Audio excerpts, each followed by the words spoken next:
Hello, N4HNH here with the Yaesu FTdx10. This is another video in the series I'm doing about this radio.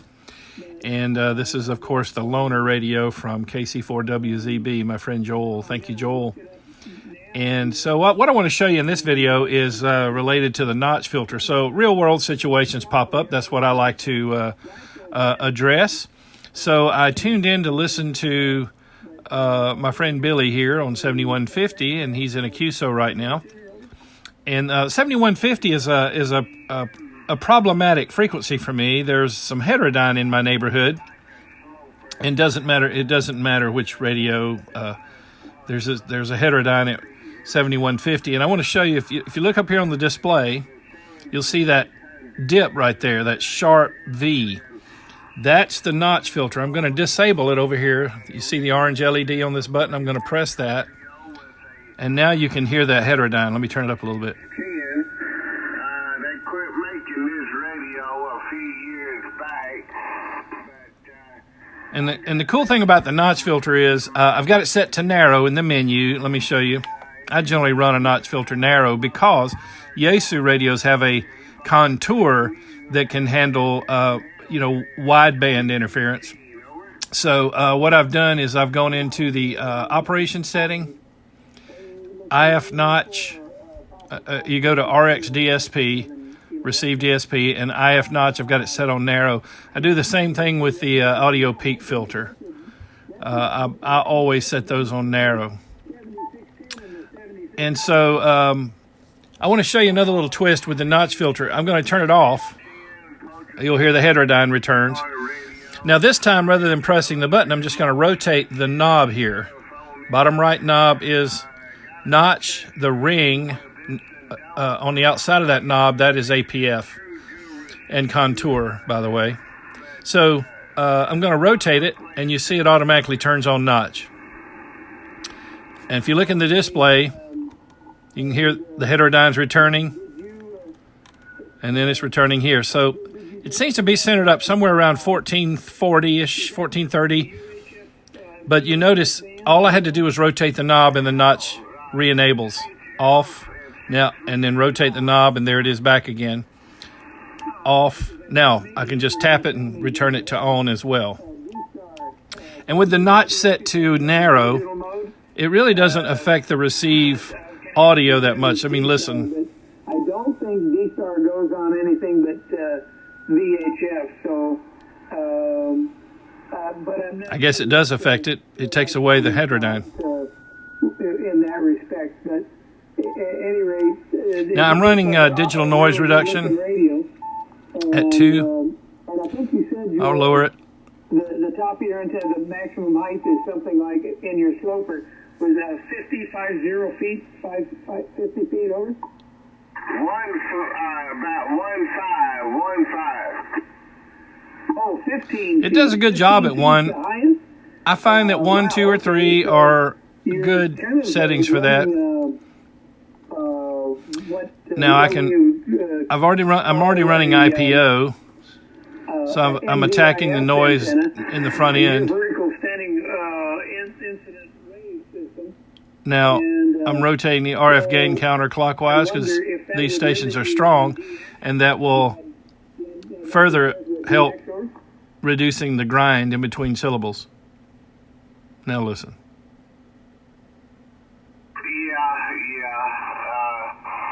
But I like this radio. It did real good. I like this. Billy's got pounding audio. He's running an ICOM IC 7600.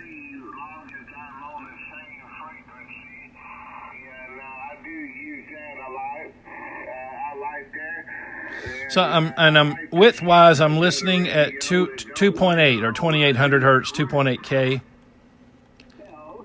And I should also mention, I went into the menu in the radio setting here, mode SSB, and I cut the audio frequency base gain back down to the 0, which is default.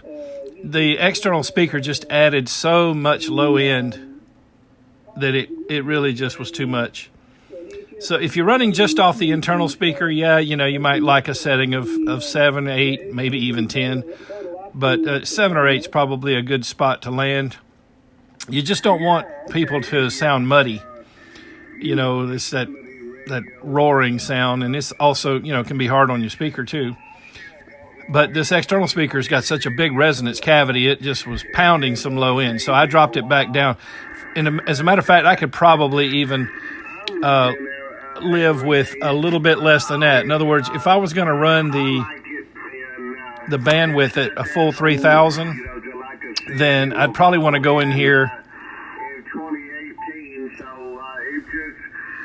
I'll wait till the other station comes back. Billy always has a lot of high end in his voice anyway. You hear this guy? The radio you bought was 3 years old.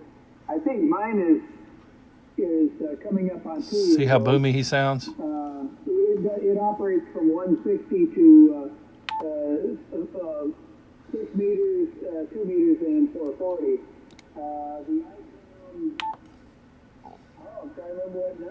But I'll leave it at default. That seems reasonable, especially since I normally don't run a 3,000 hertz width. I listen a lot of times on my FTdx1000. I'm listening at its default, which is 2,400, and sometimes I will even go down to 2,100. My ear got adjusted to 2,100 years ago when I put a 2.1K roofing filter in my Yaesu FTdx10, and boy, did it help the selectivity of that radio. So my ear has become adjusted to that. I don't want to hear a bullfrog sound from somebody's audio anyway. But also too, you help yourself as far as selectivity when you run more narrow like that. But 2.4 is a good listening range. If I'm in a rag chew, I might go up to 2.6 or even 2.8. The 5,000, as you've seen in a previous video, if you've got it set on auto select, when you rotate the width to 2.7 or above, it switches to a 6K roofing filter. That is when it's set to auto select the roofing filters. The FTdx10, let me show you, it doesn't have a 6K roofing filter. It either goes from 3 or 12. So if you're going to do AM, you're going to use the 12. But the 5,000 has a 6K, and if it's set to auto select, anything above 2.6K, it moves over to the 6K filter, and that starts adding more bottom end to the audio. So I do tend to run 2.4 to 2.6K on the 5,000. So, each radio's got its own little idiosyncrasies or, differences that, you adjust to. So again, on this one, probably 2.8 is pretty good. I went in and I couldn't figure out where it was, so I just went in and did Again, see, there's the heterodyne notch filter. And again, let me make sure I'm clear on this. A lot of radios out there do not have the contour option. And contour is, I liken it to setting your notch filter on wide. And there's no need to do that with a Yaesu radio. You can set the IF notch to narrow because you have a contour filter. So I use the two for separate things. Now, if I were to use the contour, let me just show you. Rotate this knob here. Contour enables. Because I'm on sideband, it just assumes I want contour. But you can see contour is not deep enough. Its default is -15, and you see the width, the default is 10 out of a possible 11. The contour is not going to be the appropriate tool to get rid of that. What contour does, I usually run it up here around anywhere from 1,700 to 22 and sometimes 2,300. That is the range of frequencies where the human voice is the most intelligible. So I'll generally just, I think I showed this in another video, I'll reiterate, I just sneak up on that noise. And really, you just sweep it through until the station that you're trying to listen to, who's down in the noise floor, becomes intelligible. But essentially what you're doing is you're taking that notch, that wide scoop there really, and you're placing it in just the right spot to knock the noise down that is causing you not to be able to understand every word they're saying. So that's Contour's purpose. It's a wonderful tool. You can use it with CW. Generally with CW, you're going to run it around anywhere from 1 to 300 hertz. You can go in and adjust the Contour to make it deeper, make it more narrow, but there's no need to do that because we have the manual notch filter that will serve that purpose. So I will go back. I'll turn the Contour off and go back to the manual notch. And by the way, the radio does have auto notch if you like to use that. I'm going to press the function button, digital notch filter right here. Now I'm going to turn that on and I'm going to disable the manual notch. And so you'll notice it's still picking up that heterodyne. It subdues it some, but an auto notch is not as effective as a manual notch. Are you thinking about getting an amplifier, and if you do, would that be solid state or? Yeah. I prefer the manual notch for most situations. You know, auto notch would help if you are trying to work a rare DX station, and you know how sometimes there are tuner uppers on the band, and you know just when they're giving you your signal report, which is usually a 5.9, right? Let's face it.